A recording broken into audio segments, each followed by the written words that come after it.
para ipakita ang tunay na estado ng ating bansa. Ilahad ang mga pinakabagong balita at pangyayari sa ating bayan. Ipaalam sa taong bayan ang katotohanan at ipaliwanag ang mga hakbang na ginagawa ng pamahalaan upang manatiling payapa at maiangat ang pamumuhay ng bawat Pilipino. Mula sa Pangulo ng Republika ng Pilipinas, Mayor Rodrigo Roa Duterte, ito ang Talk to the People.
Secretary Lopez. Thank you, Mr. President. Good evening, Mr. Mayor President, and belated happy birthday sa aming mahal na Pangulo. Yun, so emphasis on mahal. Anyway, seryoso tayo dyan at birthday naman. So good evening also sa Senator Bongo, mga kasama sa kabinete, fellow workers in government. Bago po yung aking report, mabilis lang to, Mr. President. Bago yung aking report, nais ko lang pasalamatan yung FDA, DOH, Department of Justice, at yung IATF sa pagpayag na maibenta ang mga EUA-approved na antiviral drugs sa mga accredited pharmacies. As we requested, tulad po nung Molnupiravir na nireport kanina, para maiwasan na yung black market. Alinsunod dito, Mr. President, sa inyong direksyon noon, dahil ayaw nyo magkaroon ng black market, kaya ho talaga tinrabaho to ng IATF na payagan na itong maging available sa mga pharmacies at hindi sa limitadong lugar lamang. Sa ganoon, mas accessible sa taong bayan. Pangalawa po, isa pang magandang balita, yung IATF Resolution 165 na initial last Thursday. Malaking bagay ho yan sa pagpasok ng mga foreign investors mula sa bansa na kailangan ng visa sa pagpasok sa Pilipinas tulad ng India, China. Ibig sabihin, hindi na kailangan ng mga travel ban exemption tulad doon ng kailangan ngayon. Starting April 1, hindi na ho kailangan yung pagkuha ng travel ban exemption. Kukuha lang sila ng visa at basta vaccinated po sila. So maganda ho ito sa pagpasok ng foreign investment para sa marami pang trabaho sa ating bayan. So Mr. President, I just have a 3 to 4 minute update on the DTI programs regarding also sa Taal Volcano eruption as requested by the Office of the President. At mag-update na rin ako, mabilis lang, sa livelihood seeding programs that's now being done by DTI upang maibigay sa taong bayan yung ayudang pangkabuhayan patungo sa kanilang mas masaganang kinabukasan sa kabila ng pandemya at upang sana ay maabot rin ang kanilang mga pangarap sa buhay. So patungkol po muna tayo dito sa Taal sa presyo at supply ng bilihin sa Batangas area. Salamat sa Diyos muna at hindi po naging malala ang pagsabog ng Taal as reported. Ang mga presyo at yung mga SRP, suggested retail price, at yung supply ay nananatiling stable sa mga affected areas ng Mataas na Kahoy, Alitagtag, Santa Teresita, Lemery, Malvar, Tanawan, Lipa City at Santa Tomas. Ang supply po ng basic necessities, prime commodities, SRP ay stable din. By the way, may charts po ako. Sana pinapakita rin ng ating secretariat itong charts natin sa SRP. No?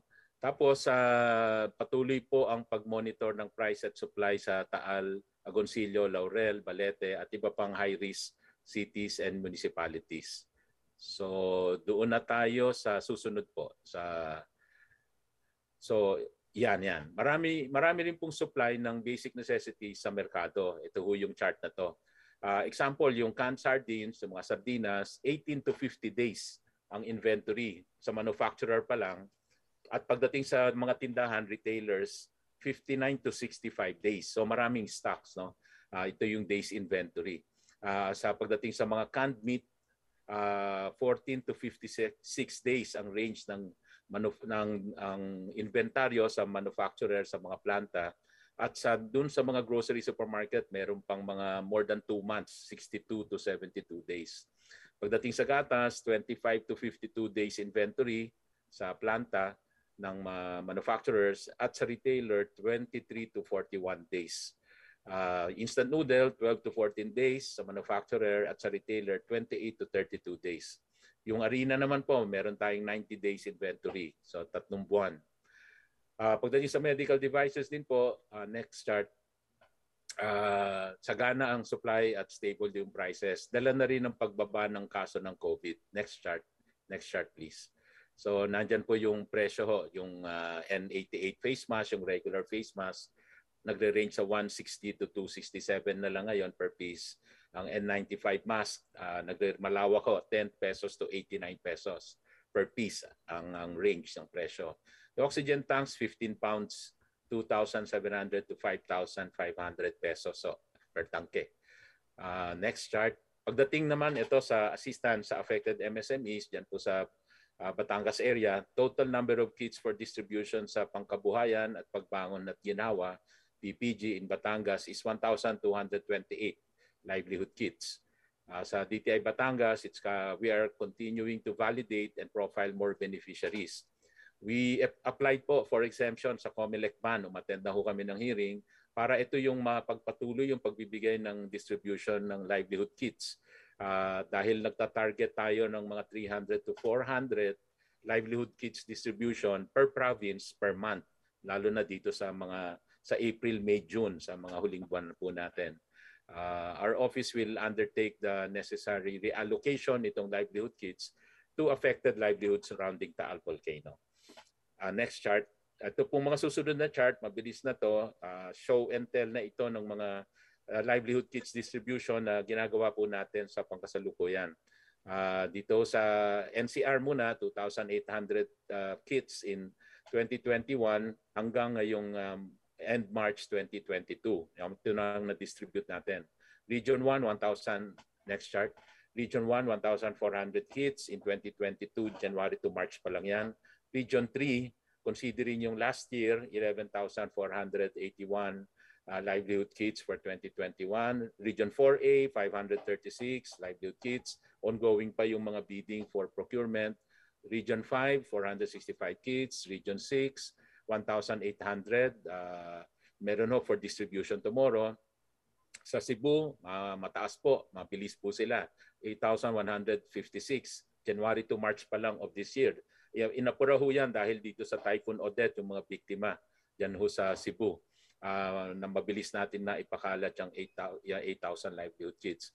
Nandoon lang po kami sa Bohol last week sa mga Typhoon Odette affected areas sa Loay, Lubok, Sevilla, balik sa chart po, sa Talibon, Trinidad, Bien Unido, and we distributed 455 kits that day.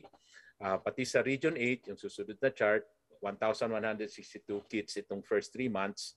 At last year, 4,640. Nandun din kami sa Region 8 sa Southern Leyte last week. Nag-distribute kami ng 412 kits sa mga towns like St. Bernard, San Juan, Sasogod, Anahawan, Inunduyan, Liloan, Libagon, to name a few towns in Leyte. Yung isa ho dyan yung bayan ni Sec Oging Mercado. Sa Region 9, Zamboanga area, nakapag-distribute rin tayo ng 2,277 last year at ngayong January to March, 156 pa lang. So ano pa ho, nagpo-profile pa tayo. Region 10, 1,767 last year ang na-distribute. And itong first 3 months, 171 kits distributed. Sa Region 11, next chart, 2,327 livelihood kits mula last year hanggang first 3 months of 2022. Sa Caraga, 488 kits distributed so far itong taon na to. Plus yung after Typhoon Odette, nakapag-distribute tayo 1,748 last year. Kasama na yung mga biktima dito ng Typhoon Odette. So grand total, next chart, for 2021, 57,487 livelihood kits last year ang napamigay. Pero itong taon na to, next chart, bigger target po tayo dahil nadagdagan po ninyo yung budget para sa maliliit na kabuhayan with your help, Mr. President, and si Senator Bongo and ES. Now, we are targeting 105,394 livelihood kits. And itong for the succeeding months of April, May, June, we are targeting to distribute around 600 million pesos worth of livelihood support. Kaya importante ho makakuha tayo ng COMELEC exemption para importante ho yung ngayong kailangan ng tao yung kabuhayan lalo na galing sa pandemya. Kaya kailangan po mapagpatuloy natin ito. Anyway, hindi naman po kayo tumatakbo, pati si Senator Bongo. So gusto ho natin talagang maibaba itong tulong na ito, mga pangkabuhayan. So ang target po natin, 1,500 beneficiaries per region per month of April, May, June. Bawat month yun. Or 300 to 400 livelihood kits per province per month. So upcoming distribution ho, March 31 sa Webes, meron po tayong distribution sa province of Cebu with you, Mayor. At saka the day after, April 1, kasama rin po namin kayo sa province of Laguna. At patuloy natin gagawin ito April, May at June hanggang sa pagtapos ng inyong termino. So todo bigay na po tayo. So dito po nagtatapos ang DTI update. Magandang gabi po sa inyo lahat. Salamat, Secretary Lopez. Konting report lang, Mr. President. In line with the report of Secretary Anyo, Mr. President, there are 1,006 families involving 3,649 persons affected doon sa pag-alboroto ni Taal Volcano. So, dahil dito, Mr. President, ang immediate response ng DOLE ay yung bibigyan sila ng trabaho for 10 days and then give them a salary based on a minimum wage on that region. A minimum wage sa region 4 is 400 a day. So they will work for 10 days. We will give them 40,000, 4,000 for 10 days work. Yun po ang aming maibibigay agad. Ngayon, hopefully, tama yung estimate ni Sekretarya nyo na hindi na dadami pa. Pero we are prepared just in case dadami pa ang mga affected dito sa pag-alboruto ni Taal. We are prepared and I've instructed our finance officer to make ready and available 50 to 100 million kung sakaling kailangan tulungan yung ating mga kababayan dyan sa lalong-lalo na sa municipality sa Pagoncillo, Laurel, San Luis, Taal, Calaca, Carlatagan, and Lemery, Mr. President. So yun po, pero alam naman natin, Mr. President, na itong ayuda na ito temporary lang. So more important, Mr. President, we are also prepared to provide all those affected ng livelihood assistance, which is more or less mas mahaba ang generation sa ating mga kababayan. Yun lamang po, Mr. President, ang may report ko sa ginawa ng DOLE sa affected areas ng Taal volcano eruption. Thank you, Mr. President. You know, one of the most responsive agencies of government, yung itong departamento mo, bot. Thank you, Mr. Totoo. I'm sure that itong mga the labor front should also, baski na papano, credit you with one of the most extensive tulong sa tao. Just like the different departments. Pero mas pinakaano yung iyo kasi trabaho for the common Filipino. But by the way, hindi ito biro, but itong ulitin ko, itong kabataan, anak, pawis, bayan muna, Alyansa o Concerned Teachers Act, Gabriela.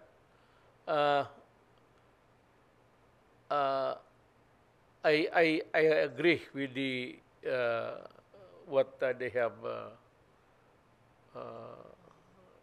sinabi about this organization coming in from sa likod, sneaked pasok ng Congress. It's because itong ang ano ko nito, yung CORE Commission was intended to give the Filipinos a relief of everything, sa gutom, sa trabaho. Well, that was what was intended. Pero itong ang imbento nito, ito yung komisyon na yon, kung ano pa ang ginawa, itong party list. Tapos, itong kabag, halata naman talaga noon pa, tagal ng panahon, mayor pa ako, alam ko na, hindi lang leaning, left talaga ito. I'd like to call on itong, kasi yung one of the most affected na is education. I'd like to call on Secretary Briones para yung ang mga bata ngayon paano ito they have to be protected, and if there's the atmosphere is clouded with itong mga harmful elements, hindi talaga papasukin yan. Sa matter of fact, ipalayo mo. I'd like to know the stand of the Education Department. Ma'am? Good evening, Mr. President, Yes, and ma'am. belated happy birthday. Salamat, ma'am. I will comply with the advice of the Secretariat. Hindi ko na i-present yung PowerPoint presentation. I-recite ko na lang para mas mabilis. Kasi alam naman ninyo kung anong nangyayari sa education. Una, dahil dumanas na tayo ng Taal and other eruptions during the past 2 years, yung mga lessons na nakuha natin doon, ina-apply natin ngayon. So, it is not coming to us as a surprise na parang hindi namin alam kung anong gagawin namin dahil may experience na tayo in 2020 and 2021. Pangalawa, tama yung paningin ninyo na ating babantayan ang ating mga learners na magiging safe sila. Kaya binabantayan din natin yung permanent danger zones kasi there are places na which are considered danger zones na talagang may face-to-face o may eskwelahan o wala. Talagang hindi na yan pwede na magkaroon tayo ng klase doon at activities ng mga bata. So binabantayan yan.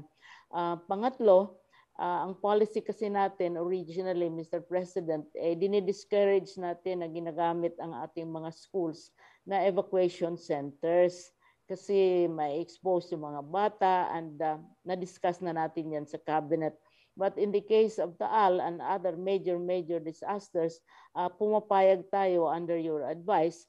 So, mayroon din tayong mga schools ngayon na ginagawa na evacuation centers dito sa mga bayan, halimbawa ng Agoncillo, yung exactly the very barrios, the very municipalities which were identified by DILG and DOH are also off limits and talagang sinususpend natin ang classes doon. At pumayag tayo na gawing evacuation centers dahil sa dami noon in 2020, mga ilang libo yon na mga evacuees na nangangailangan ng shelter. So pumayag tayo. Ngayon, mayroon na tayong mga schools na ginagamit na evacuation centers. Sinabi ko na kanina, Mr. President, yung suspension ng classes, nag-umpisa tayo last September ng pag-open ng classes. Pero yung dito sa Batangas, yung mga schools na na-identified as permanent danger zones, yung na-identify na they are already compromised, they could be compromised, mag-escalate ang ating pagputok ng volcano, nag-suspend tayo ng classes, Mr. President, and this would be a number of schools. Mga 19 schools, nag-suspend na tayo ng classes dahil ang primary natin ay the protection of the children. And then isa din, Mr. President, per your instructions noon about face-to-face, we work very closely with the Department of Health and the DILG as well. So binibigyan din tayo, nag-share ang Department of Health sa atin ng mga health kits na para magagamit kung sakaling pangangailangan ng kakailanganin ng mga bata at mga schools natin. Ito ay galing sa Department of Health. Tulungan ang nangyayari sa atin, Department of Health at saka Department of Interior and Local Government. And then kung patuloy pa rin ang pag-escalate nitong situation and we pray that it will simmer down, we will be making physical visits because during the last 2 explosions of Taal, I physically visited Taal and other places where there were also natural disasters. So, yun lang, Mr. President. Hindi ko na ibibigay yung mga numero dahil isusubmit ko naman sa inyo. Thank you, Mr. President, and happy birthday again. Thank you, ma'am. So, ganito yan. It has normalcy must be achieved there sa ano.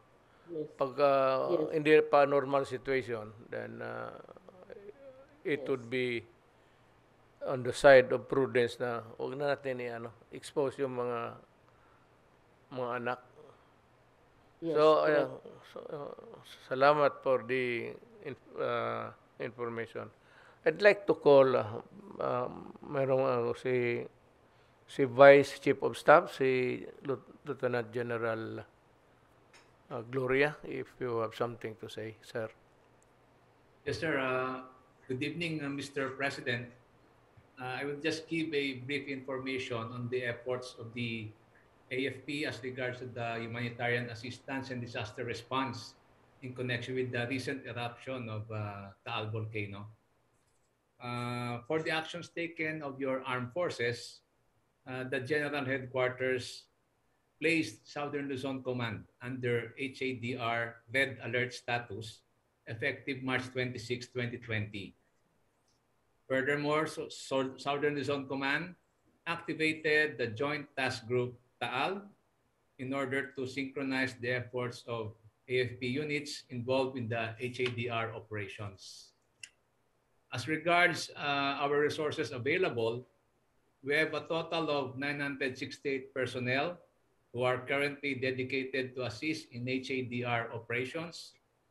Out of the 968 personnel, 41 personnel from 59th Infantry Battalion are deployed in Agoncillo and Laurel, Batangas, while all the rest are on standby alert. We also have 28 land assets, all located within the Calabarzon region, 4 air assets composed of 1 Sikorsky S-76 Alpha and 1 Super UE, both located at Clark Air Base, Pampanga, and 2 S-70I Black Hawk helicopters located in Camp Guillermo Nacar, Lucena, while the 4 rubber boats are also all located within the Calabarzon area. For the way ahead, Mr. President, the AFP will continue to coordinate with OCD-4A and local DRRMOs for HADR operations and also continuously monitor the PVOLS bulletins for possible augmentation of forces in case the situation escalates. That is all I have, Mr. President. Thank you, sir. And once again, good evening po. Salamat, sir. I'd like to go direct to the itong Philippine Coast Guard, si Admiral Abu. You have a very important role to play there. Magandang gabi po, Mr. President, at pinapabot po ng pagbati mula sa mga tauhan ng inyong Philippine Coast Guard. 3-sentence report, Mr. President, for you today to further complete the picture on the ground. The Taal volcano is surrounded by water. Amin pong pinapabot sa ating Pangulo na ang inyong pong Coast Guard ay nandoon nung mag-declare po ang pillbox ng Alert Level 3. Kaagaran po nating dineklara yung heightened alert ng Coast Guard doon sa area, and inactivate na po natin ang Task Force Taal. May template na po tayo dito, Mr. President, may experience factor na po tayo. So ang inyong pong Coast Guard ay nakahanda at alam na po namin kung anong mga kagamitan na kinakailangan natin para matugunan ang pangangailangan ng ating mga kababayan na apektado. Patuloy po ang aming pakikipag-ugnayan sa iba't ibang ahensya ng pamahalaan. Gaya nga po ng aking nabanggit, meron na po tayong experience factor sa insidente na yan. So umasa po kayo na nakahanda ang inyong Coast Guard, mahal na Pangulo. Nandyan po kami kapag tayo po ay kailangan. Maraming salamat po. Salamat, sir. I'd like to call say Ed De Rosario. Sir President, ang ating pong intervention in case magkaroon ng alert level 4 sa ating pong inventory at na mga bahay na pwedeng puntahan ng ating mga displaced families. Meron po tayong available na 1,123 temporary shelter or housing units. At ito po ay nandun sa Ibaan, Batangas, Talisay, Batangas, Tiaong, Quezon at Sariaya, Quezon. This can accommodate 5,615 individuals. And likewise, Mr. President, nung nagkaroon po ng pagputok ang bulkan last January of 2020, nagpatayo po tayo ng 3 malalaking evacuation centers sa 3 municipalities na nakapalibot sa Taal at ito po 3 municipalities na ito ay ando sa lugar na safe, basically as a south and eastern portion of the Taal Lake. Ang very critical po na location, yung ando sa western portion, north, northeast, west, and southwest. So naglagay po tayo ng 3 evacuation centers sa municipalities of Mataas na Kahoy, Santa Teresita, at Alitagtag. At tamang-tama po, Mr. President, natapos itong tatlong evacuation centers just this month. And I will go there tomorrow for the inauguration and turnover of the evacuation centers to the LGU. Na if ever po na magkaroon ng alert level 4, ay magamit kaagad itong evacuation center na pinagawa po natin. Ito po yung ito ang standard nito, yung sinabi nyo noong 2018 na kailangan ang ating evacuation center ay talagang matibay. Mayroong enough facilities for men and women at even yung conjugal room na kailangan na parte ng ating evacuation center. So yun lang po, mahal na Pangulo, and belated happy birthday. Thank you, Ed. For the information of everybody, si Ed, si General, but before that, he was sa 75th, sa 75th. 73rd. 73rd. Alam niyo si Ed, kilala ko rin sa sa bukid pa nung sundalo pa. Nag-task force Davao ka ba, Ed? Yes, sir. And he was also the task force Davao. Marami yan silang task force Davao na nandiyan na lahat sa gobyerno. Ay puro magagaling.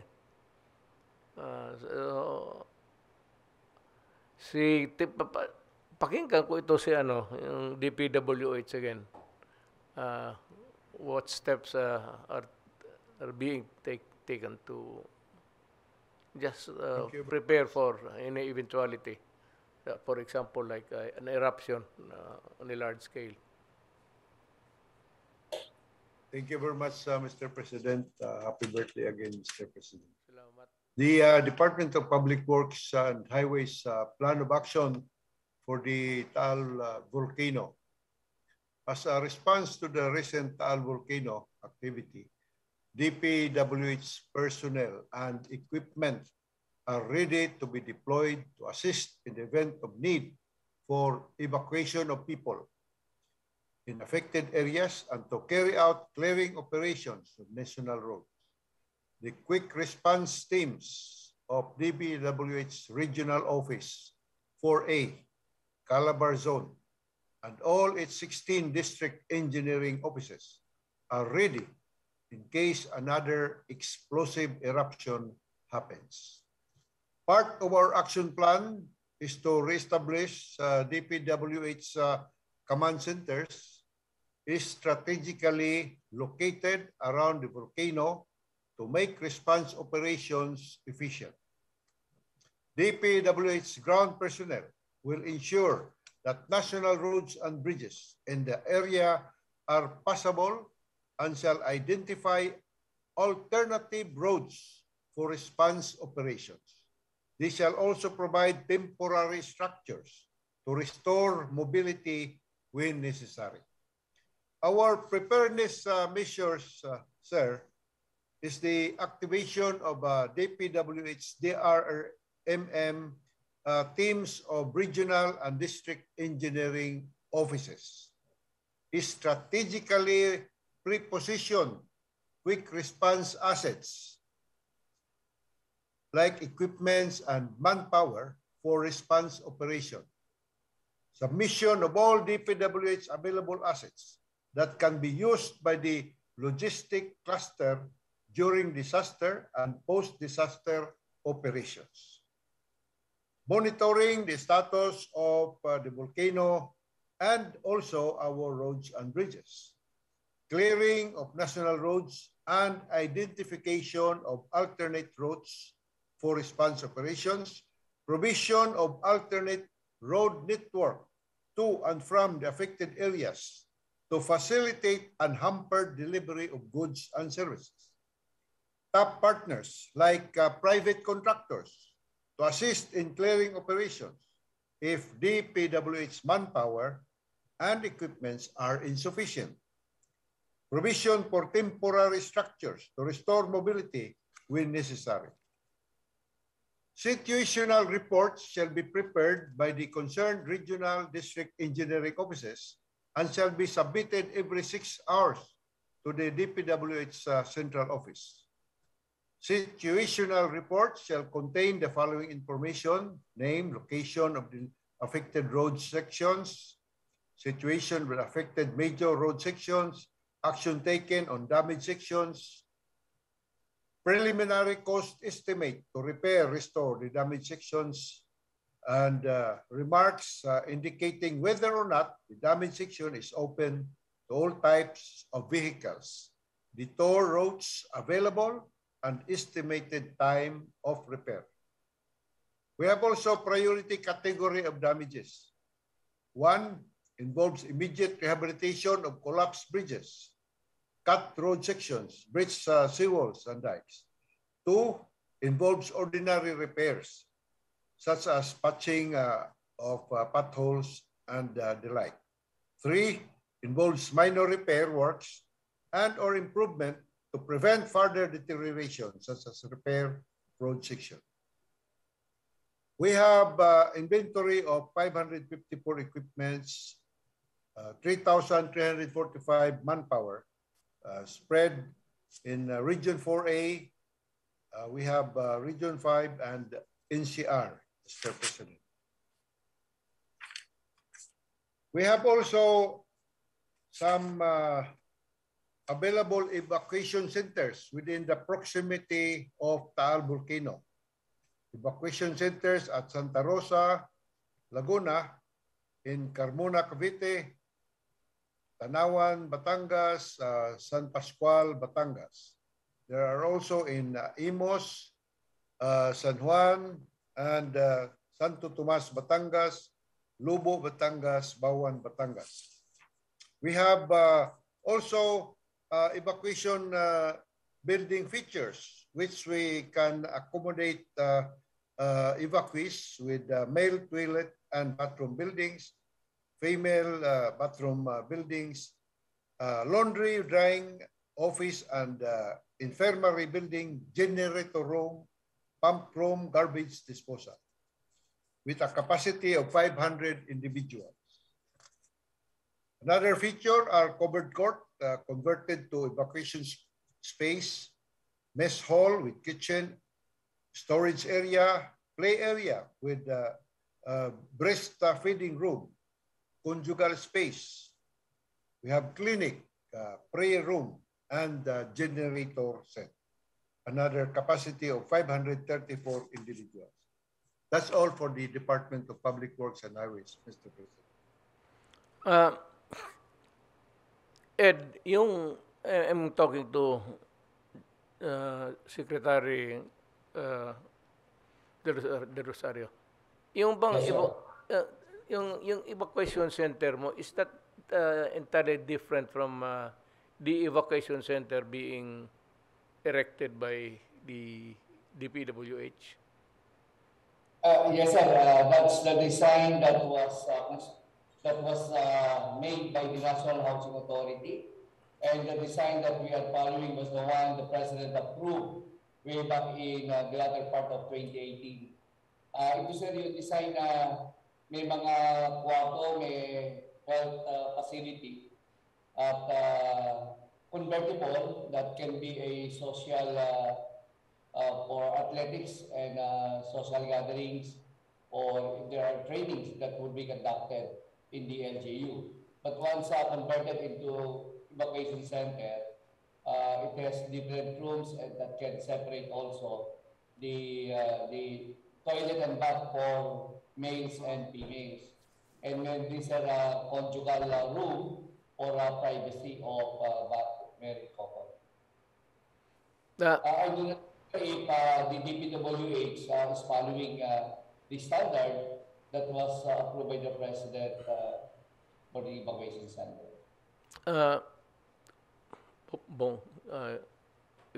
Just give me 3 minutes. 2 minutes.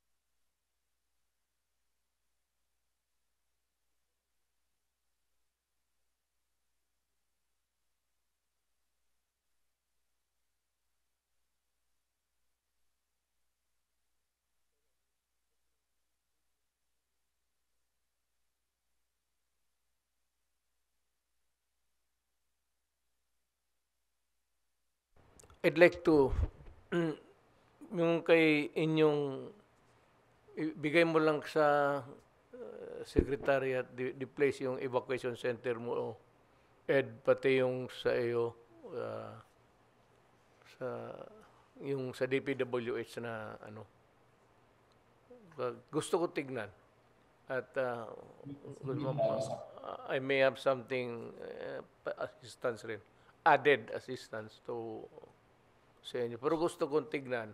But basically, gusto kong mangyari is this, that the comfort room for women must be entirely separated from, magkaiba yung, irrespective of, hindi man, we do not have the luxury of giving everybody what they want. But I want that itong mga banyo ng babae pati lalaki as entirely, and there must be a good structure na at marami. Kaya siguro mga 5 sa babae, bathroom, pati yung sa lalaki. Yan kasi yung akin noong mayor pa ako. I'm sure na nakita ninyo yung halfway house dyan sa Davao Southern Medical Center of Southern Philippines. Nakita ko kasi yung mga, alam mo ganito yan, tandaan ninyo. Yung mga sa bukid at yung mamahirap, hindi lang sa bukid, pag nagkasakit ang tatay o nanay, wala man isang bahay, lalo na yung mga taga Surigao, gano'n. Dala lahat yung pamilya. So yung pasyente, papasok doon sa ospital. But itong mga, nila, nandyan lang sa tabi-tabi. Minsan sa ilalim ng kahoy doon sa Davao noon. So, ang ginawa ko,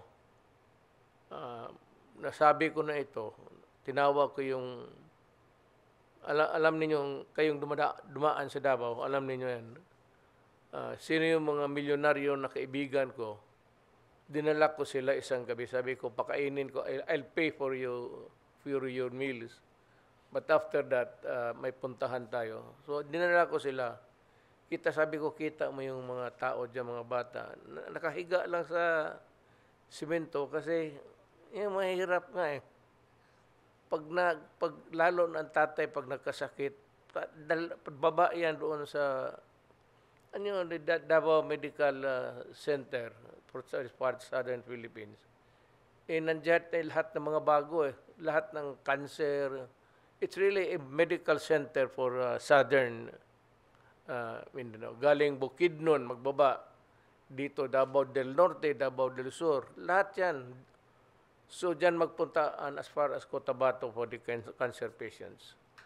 So, we just inaugurated lahat ng kailangan ng isang tao, mabuhay siya, lahat ng aparatos at equipment nandoon nandyan. Yan ang dyan. So, lahat magpupunta. Kasi yan lang ang mayroong ibang hospital pero pribado. Alam mo, sa totoo lang, prangka-prangka, hindi magpunta doon sa alam nila, intimidated lang nga. Hospital pa lang, intimidated na lalo na yung mga hospital na, yung hospital na nandoon para negosyo. Yun ang ibig kong sabihin.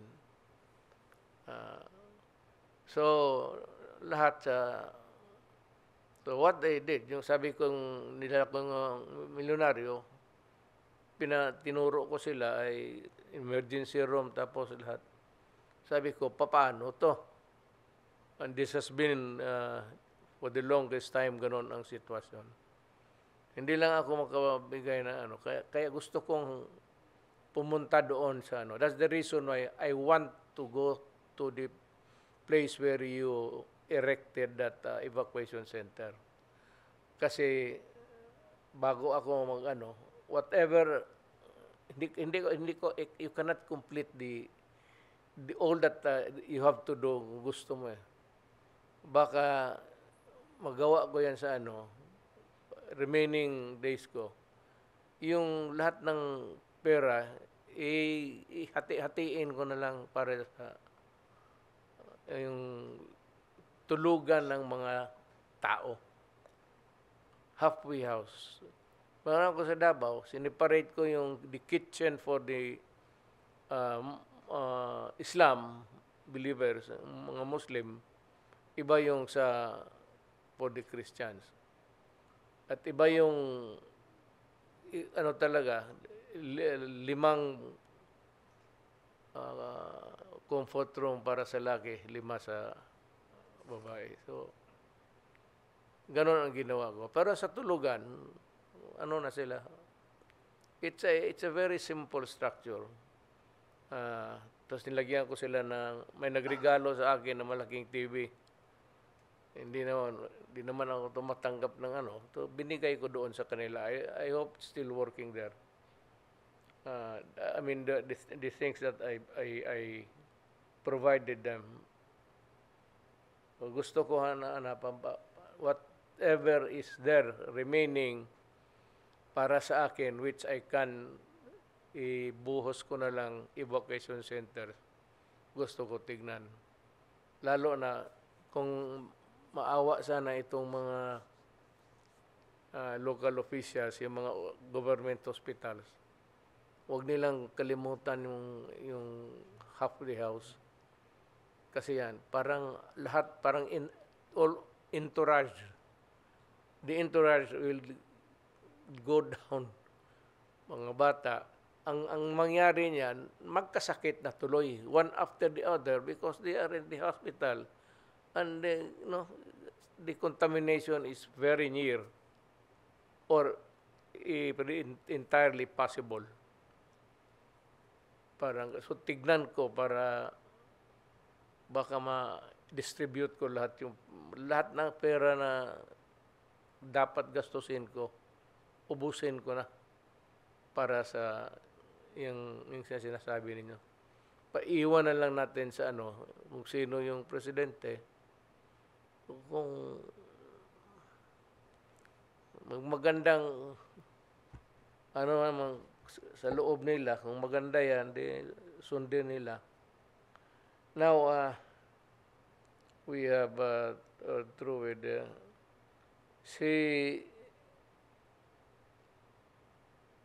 punta muna tayo dito sa sa agriculture, si Asek de Mesa. I'm sure that sector is talagang pahirapan niya dyan ngayon. So what's the program of the Department of Labor for them? At least what's the preparation for the return of ganito kasi yan kung anong klaseng disaster man, the first objective is to go back to normalcy as soon as possible. So I would like to know what's the contingent plans now of the Department of Agriculture, just in case masira yung mga tanim na tao. Magandang gabi po, Mr. President, at happy birthday po. Sa ngayon po, latest report po sa amin ay wala pa pong reported damage sa sektor ng agrikultura at pangisdaan. Bagamat meron pong 1,561 na apektado na po ng mga magsasaka at mangingisda dahil po sila ay evacuees din po sa bayan ng Agoncillo sa Batangas, sa barangay po ng Banyaga at Bilibinwang. Dahil po rito, Mr. President, ay naglaan po agad tayo ang ating pong Regional Field Office sa Calabarzon. Ganon din po ang Bureau of Fisheries and Aquatic Resources ng 7 million pesos na handa po nating ipamigay. Ito po ay kagaya po ng 1,401 bags ng inbred seeds, 500 kilograms po ng ating glutinous corn, ganon din po ng 250 kilograms ng iba-ibang klase ng binhi ng gulay, ganun din po ay 1.5 million tilapia fingerlings. Sa kabuuan po nito, Mr. President, immediate interventions po na available sa Regional Field Office ay nagkakahalaga po ng 7 million. Kung sakali po na magkakaroon po ng destructive volcanic eruption, nakahanda po ang kagawaran ng pagsasaka na mahigit sa 200 million pesos out of the Quick Response Fund po natin ngayong taon, calendar year 2022, para po magbigay po ng additional na mga ayuda sa ating po mga apektadong magsasaka at mangingisda. Ganun din po, Mr. President, ay inilabas na po ng DBM yung ating pong 500 million na fuel discount program at yung pong ating Rice Farmers Financial Assistance ngayong taon na nagkakahalaga po ng 8.9 billion at ito po ay malaking tulong kung sakali po na magkakaroon po ng patuloy na problema ang Taal Volcano. Ganun din po gusto ko rin pong i-report, Mr. President, yung kabuuan po na nangyari po noong 2020 sa unang pagsabog ng Taal. Nung taon po na yon ay mahigit sa 900 million po ang nai-release sa atin at ito po ay para po sa muling pagbangon ng ating mga magsasaka at mangingisda nung panahon po na yon. That would be all po, Mr. President. Muli po, magandang gabi at maraming salamat po. Salamat po. Now we go now to sandali ha. Give me time to sa DICT. Can we have Acting Secretary Emmanuel Ray Sintik? Magandang gabi po, Mr. President, and happy birthday. Iuulat po namin na sa ngayon po wala pa pong nababalita ang disruption sa telekomunikasyon at internet services sa mga lugar na naapektuhan ng Taal explosion. Bagaman naman nakahanda na ang 3 GEX Move. Ito yung mga mobile emergency vehicles kung saan pwede namin i-deploy kaagad ang government emergency communications systems sa mga lugar na kung saan kailangan ilagay. Dito magkakaroon sila ng mga signal kung sakaling may disruption at pwedeng gamitin ito ng ating NDRRMC at lahat ng mga ahensyang nangangailangan ng komunikasyon kaagad kung sakaling mawalan ng signal. Pero nag-deploy po tayo ngayon ng mga connect-tawag centers sa mga evacuation sites. Kasi kailangan natin bigyan ng alalay yung mga taong nandoon ngayon sa mga evacuation sites para naman magkaroon sila ng internet signal sa pamamagitan ng mga pocket Wi-Fi at maglalagay pa kami ng mga buong free Wi-Fi para doon sa evacuation sites. Nakahanda kami ngayon. Ang tinitingnan namin is magpalagay kami sa Balangon Elementary School at pangalawa sa Agoncillo Municipal Hall. Yun yung hinahanda na namin ngayon kasi may mga tao na doon.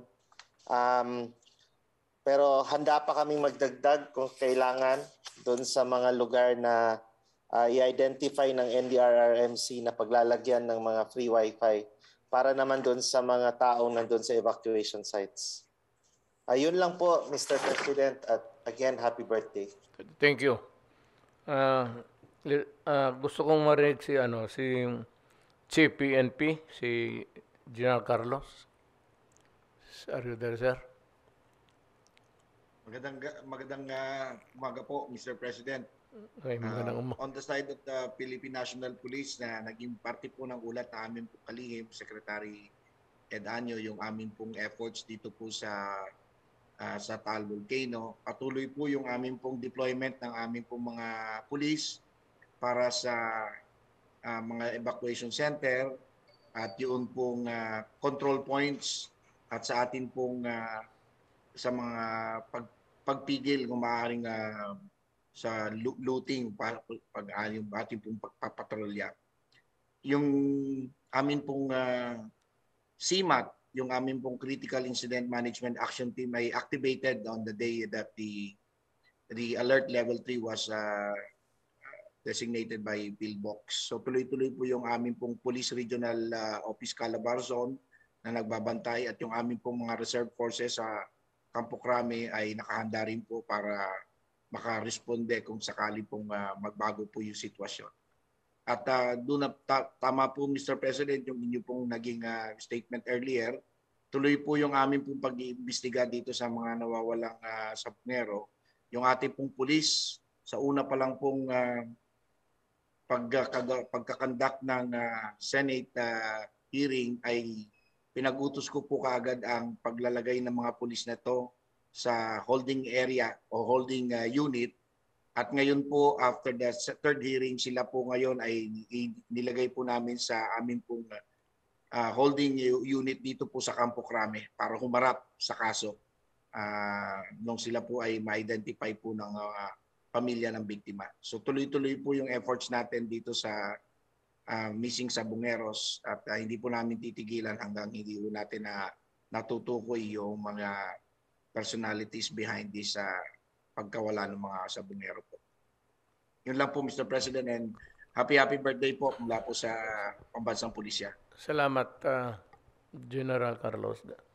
Ganito yan, yung sinabi ko noon. My experience as a local official, meron talaga in an organization, may talagang may scalawags. And dito sa atin, ang magsakit ng ulo natin because they are empowered to enforce the law, that would make them really very easy to commit crimes kung nagkaluko-loko yung panahon.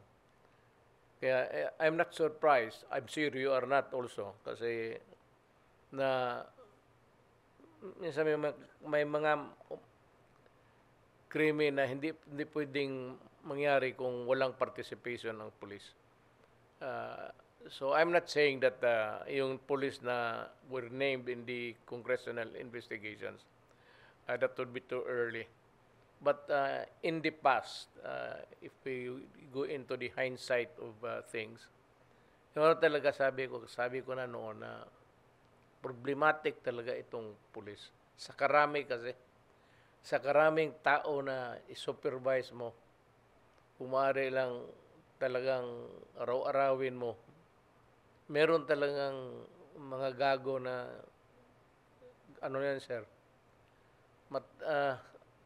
masabi ko yan as a prosecutor na si congressman noon at nakita naman nila how you can ask the dumaan dyan na pwesto ninyo, how I defended them when I was a congressman.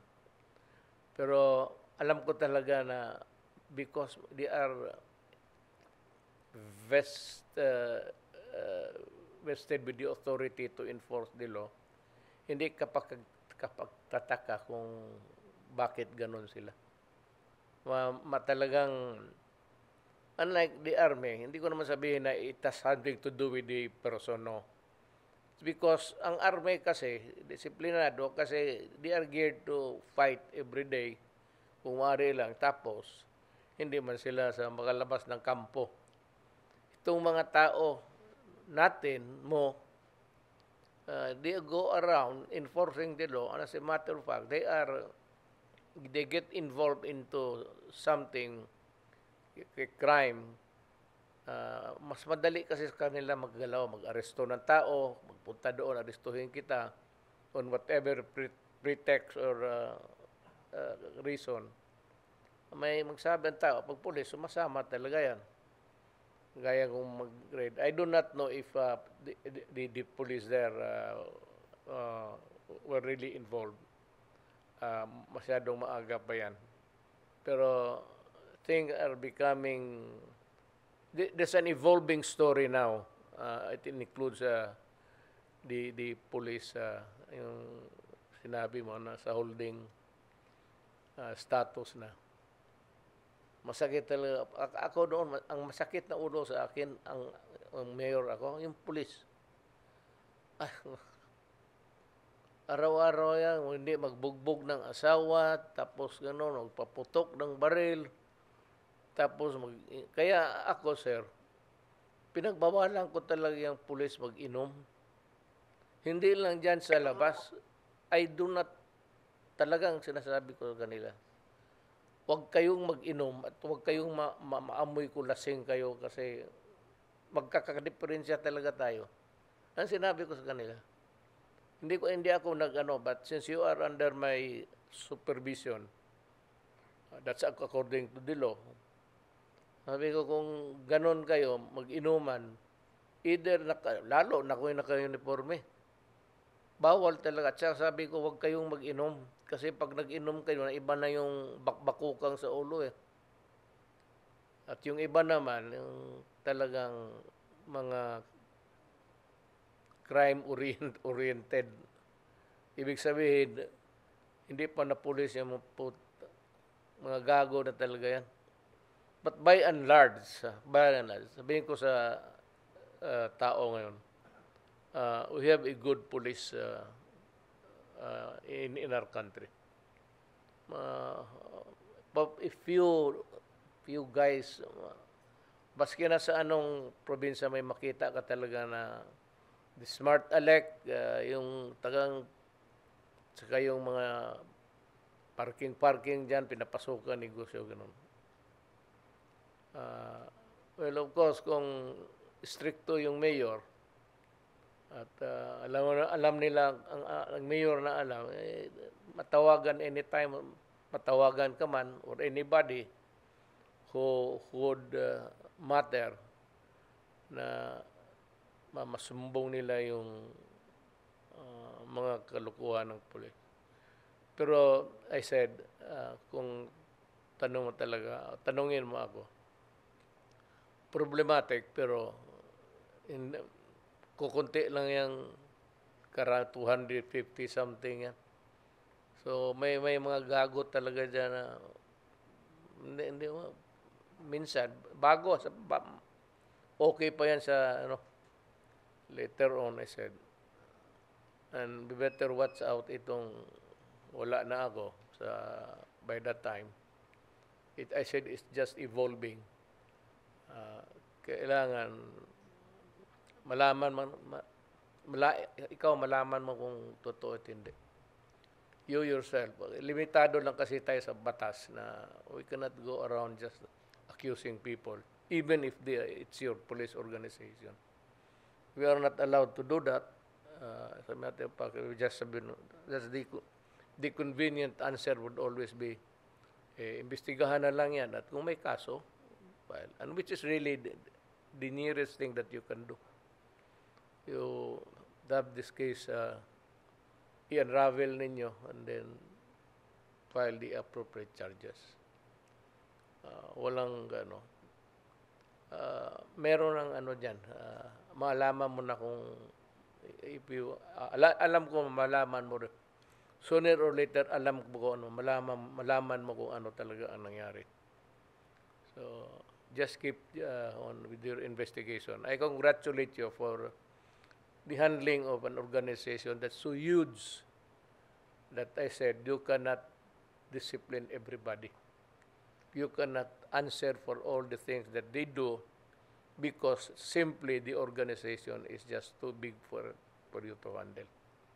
Kung lahat ng kaso pakialaman mo, mabubuwang ka. At alam namin yan. Alam namin yan. I sympathize with you. But for anything that I can do before I go out, you just let me know. Thank you for time. So, it's 1 o'clock. Anyway, itong programa natin, hindi naman ito ilabas kaagad lahat eh. So, isang araw o bukas, ito. Tapos yung the next day, hindi kasi parang ginagawa kong for you to do the accounting. Sabihin mo sa amin kung ano ang ginagawa mo para malaman ng tao ang status ng ating bayan. I have called practically to everybody to say something, and yung sunod natin dito si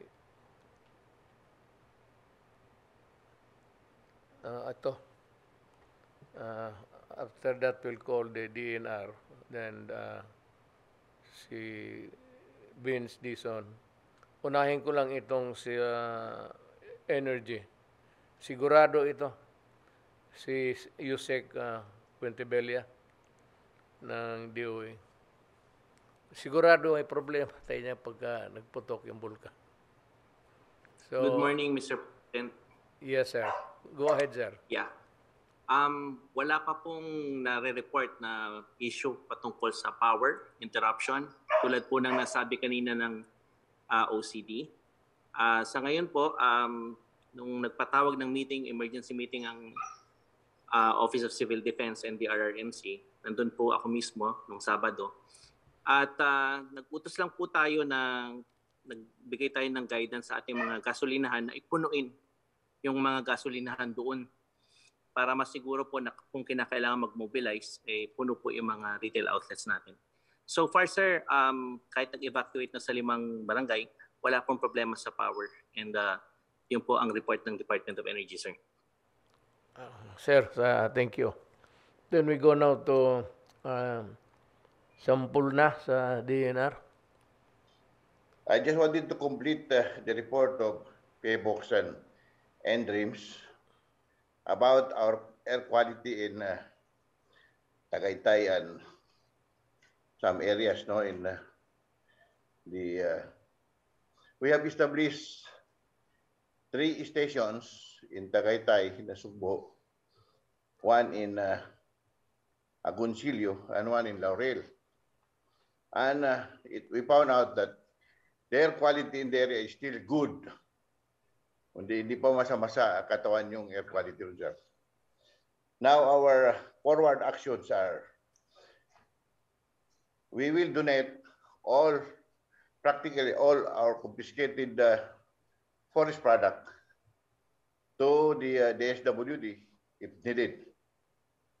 All our equipments are ready for use by the NDREAMS.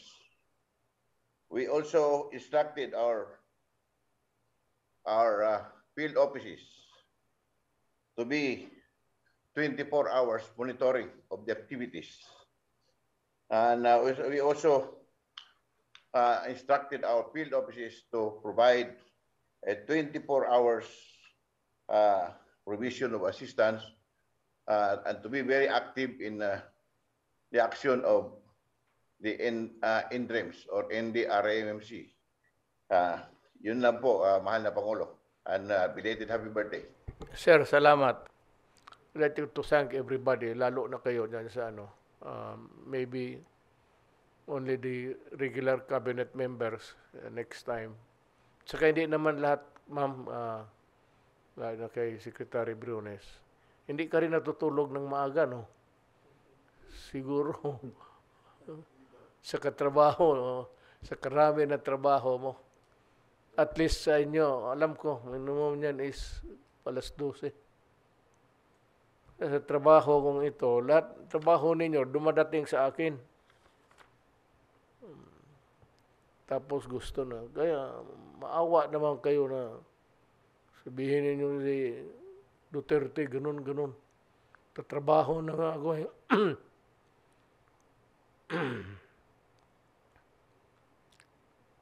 Lalo na yung galing ka sa baba. Kaya sabi ko itong mga mga oligarke can never,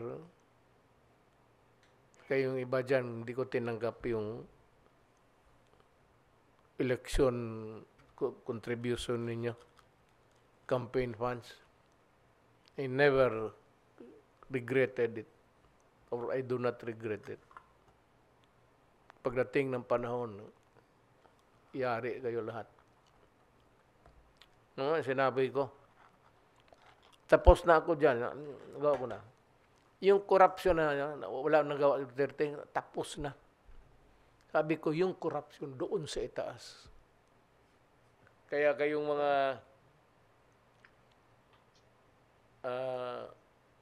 electorate, the Filipino people who would vote for the officials of this land,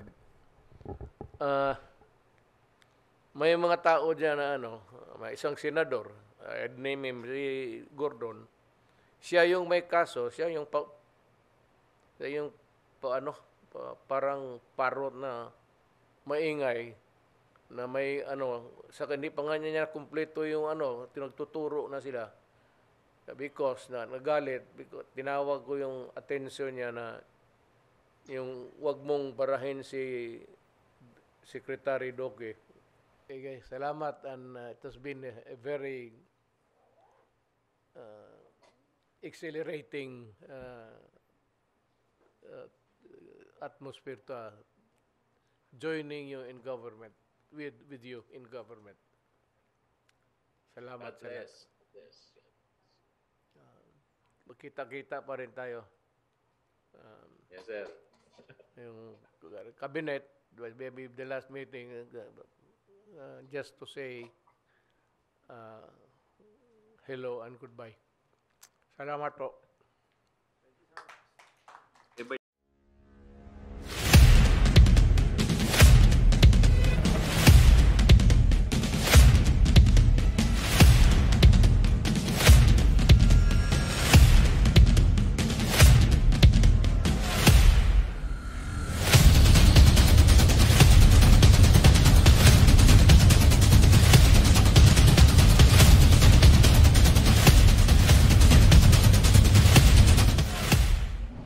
President Duterte, sir, uban sa mga kasundaluhan sa atong Armed Forces of the Philippines, among gipadayag ang among kinasing-kasing nga pagpasalamat sa tanan nga imong natabang ug nabuhat sa akong mga kauban nga kasundaluhan ug sa pagpataas sa kapabilidad sa atong Armed Forces of the Philippines.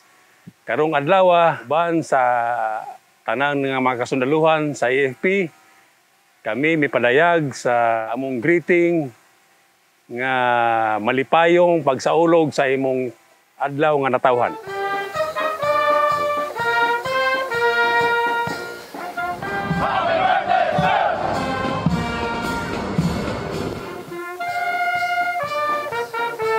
Happy birthday, President Duterte! Happy birthday, President Duterte! Happy birthday, President Rodrigo Roa Duterte, sir! Uwa! Happy birthday, President Duterte! Huya! Happy birthday, President Rodrigo Roa Duterte, sir! Happy birthday, sir! Huya! Happy birthday, President Duterte, sir! Happy birthday, sir! Happy birthday, sir!